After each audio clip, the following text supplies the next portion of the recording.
വരാം.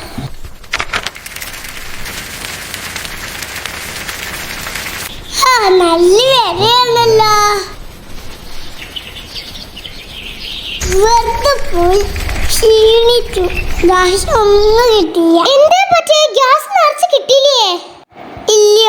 നീ എന്താ ചെയ്യാ?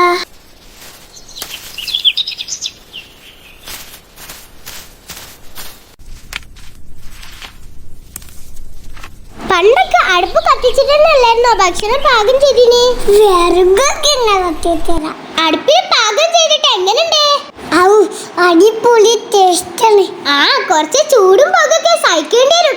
വീട്ടിൽ എല്ലാവരും സപ്പോർട്ട് ചെയ്യാം. നമ്മളെ